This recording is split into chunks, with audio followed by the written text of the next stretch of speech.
Assalamualaikum warahmatullahi wabarakatuh. Selamat pagi, selamat siang, selamat sore, selamat malam mahasiswa yang baik hatinya.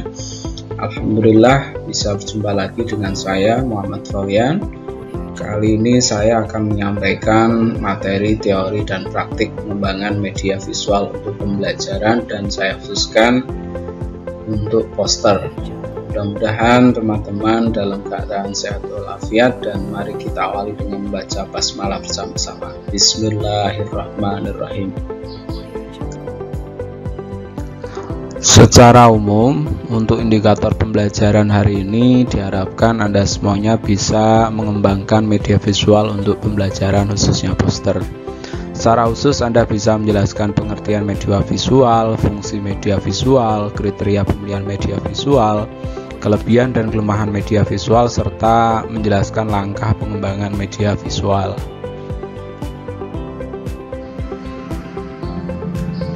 Terlebih dahulu kita coba untuk definisikan apa media visual. Media visual atau media display yang kita tahu adalah media yang disajikan dalam bentuk gambar atau benda aslinya dan dipajang atau dipamerkan.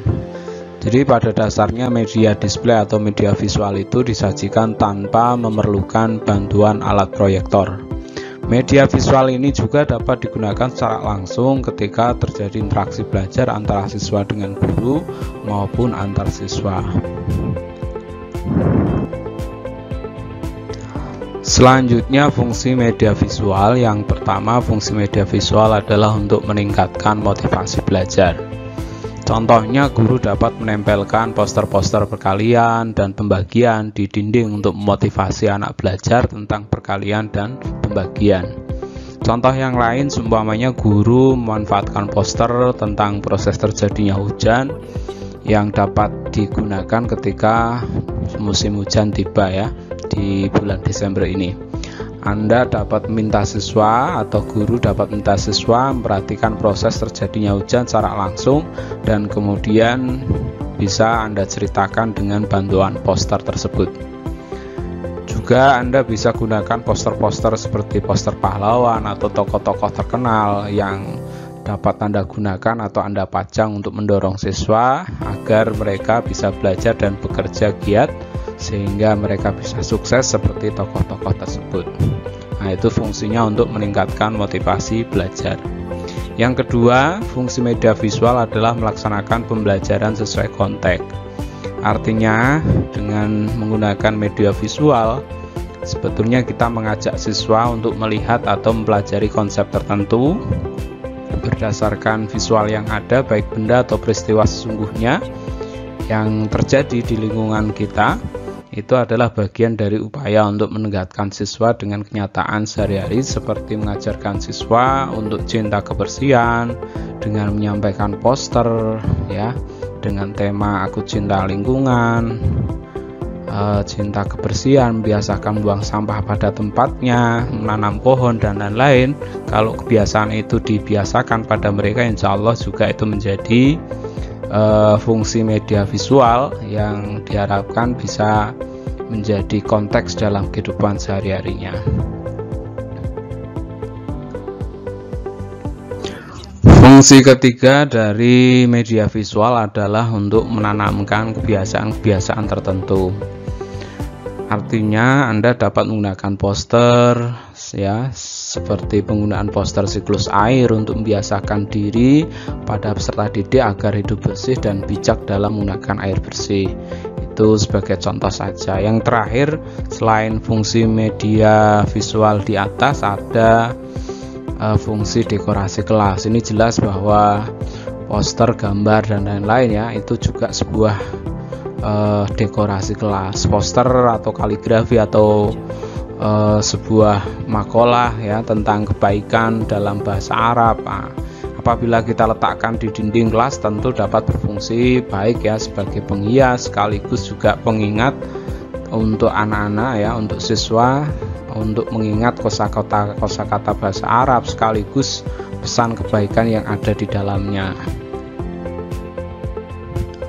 Selanjutnya, jenis-jenis media visual atau media display. Yang pertama yang biasa kita gunakan adalah media papan tulis. Media papan tulis ini adalah media display yang paling sederhana ya, dan banyak dipakai dalam proses pembelajaran. Menurut saya, untuk menggunakan media papan tulis ini harus diusahakan dalam penggunaannya dengan cara yang berbeda, dengan menuliskan konsep-konsep yang penting ya, dengan urutan yang sistematis. Itu jelas ya, bisa digunakan mind mapping lah ya. Jadi dalam menggunakan papan tulis juga harus menarik. Yang kedua ada papan lembar balik ya. Papan lembar balik ini merupakan papan tulis yang ditempeli dengan kertas-kertas lebar dan disatukan dengan penjepit di ujung atas papan ya. Biasanya digunakan pada saat kegiatan pelatihan atau workshop, ini biasanya digunakan papan lembar balik. Kemudian ada papan buletin ya, yang kita tahu biasanya ada papan buletin kelas, itu berisi tulisan-tulisan, gambar atau poster yang didesain khusus ya. Kemudian ada poster, gambar, foto, dan diagram ya. Intinya media visual ya, jenis-jenisnya kurang lebih ada 4 ini. Media poster, gambar, foto, dan diagram ini merupakan media yang relatif murah menurut saya, dan juga tetap digunakan ketika digunakan sangat istilahnya maksimal lah fungsinya. Ini yang terpenting ketika Anda akan membuat sebuah media visual, harus diperhatikan prinsip pengembangannya. Yang pertama, kita harus menentukan ide atau gagasan yang ingin kita tampilkan ya. Misalnya tentang kita ingin membuat media visual tentang kosakata keseharian dalam bahasa Arab, maka kita coba untuk membuatnya sesuai tema yang dipilih ya. Ada seperti kosakata tentang bait ya, rumah atau ruang tamu, tentang hewan atau tanaman, dan lain-lain. Setelah itu yang kedua, kita bisa menentukan tujuan pembelajaran yang akan dicapai. Nah, ini biasanya harus kita buka lagi RPP-nya. Bisa jadi di dalam RPP ada tujuan pembelajarannya membuat kalimat dengan kosakata keseharian yang ada kan ini. Yang ketiga, kita harus memperhatikan karakteristik siswa yang kita ajar ya. Perhatikan latar belakang sosial dan lingkungan peserta didiknya. Biasakan untuk menggunakan kosakata atau menggunakan bahan-bahan yang memang tersedia di lingkungannya. Ya, yang keempat, tentukan materi utama yang akan kita sertakan dalam pembahasan. Biasanya materi utama itu menjadi prioritas materi yang harus dikuasai. Misalnya ketika Anda gunakan media visual yang Anda ingin gunakan seperti poster, maka kita harus bisa menggunakannya dengan kepentingan untuk mendukung penggunaan materi utama yang berasal dari buku paket seumpamanya atau media yang lainnya.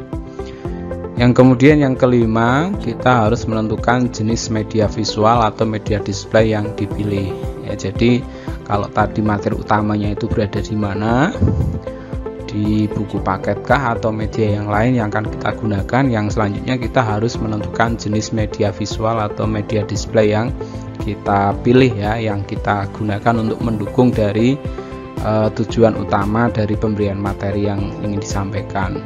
Terakhir, kita harus mengembangkan ya tata letak layout media visual yang ingin kita buat ya, yang diperlukan ya, dengan memperhatikan prinsip desain grafis yang ada. Selanjutnya, kelebihan media visual. Media visual ini lebih menarik karena ada gambar sehingga memberikan pengalaman nyata untuk siswa. Yang kedua, media visual dapat materinya lebih mudah diingat dengan visual ya.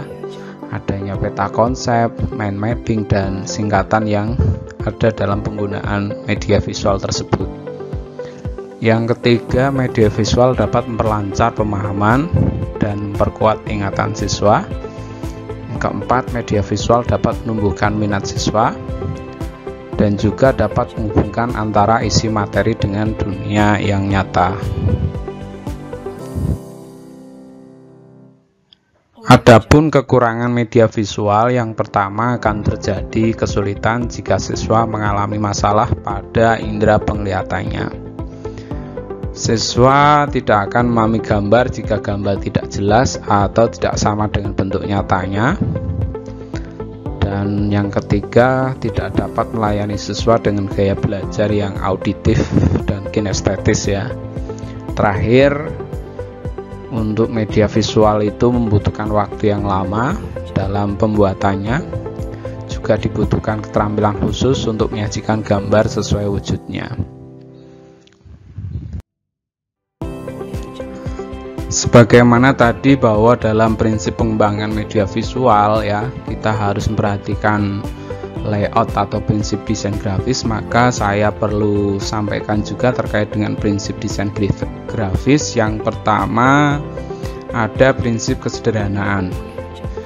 Ya, ketika kita mendesain itu usahakan gunakan desain yang sederhana ya, seperti untuk poster yang akan kita kembangkan itu tidak perlu memasukkan detail atau rincian gambar ya, karena justru akan menyulitkan siswa untuk memperhatikan konsep utama yang ingin ditampilkan. Demikian pula dengan tulisan yang akan digunakan, hendaknya dipilih huruf yang tebal dan bentuk yang sederhana ya. Hindari menggunakan huruf yang indah tetapi sulit dibaca. Nah, itu contoh penggunaan prinsip kesederhanaan. Kemudian prinsip kesatuan. Prinsip kesatuan ini menekankan pada keterkaitan objek yang ada dalam satu desain grafis yang merupakan satu kumpulan objek yang saling mendukung. Jadi harus ada kesamaan desain yang digunakan sehingga akan muncul adanya pemahaman atau adanya persepsi bahwa antara gambar yang satu dengan yang lain itu adalah menjadi satu kesatuan. Nah, contohnya bisa dibuat antara objek yang satu dengan yang lainnya dibuat dalam kotak yang sama, itu agar menjadi prinsip kesatuan. Yang ketiga, prinsip penekanan. Untuk menunjukkan fokus utama dari suatu pesan yang ingin disampaikan, nah ini harus ada prinsip penekanannya. Anda dapat memberikan penekanan pada satu desain media visual, misalnya dengan memberikan warna yang kontras ya untuk objek utama, atau meletakkan objek utamanya di dalam bentuk lingkaran atau bentuk kotak. Terakhir, prinsip keseimbangan. Ini peletakan objek dapat dilakukan dengan memilih bentuk keseimbangan susunan yang bersifat simetris atau asimetris. Saya kira itu untuk teori bagaimana pengembangan media visual. Selanjutnya untuk praktik, nanti Anda bisa lihat video praktik pengembangan poster dengan menggunakan aplikasi Canva ya. Insyaallah kita lanjut dalam video berikutnya. Terima kasih, saya cukupkan, semoga bermanfaat. Al-afu minkum, wassalamualaikum warahmatullahi wabarakatuh.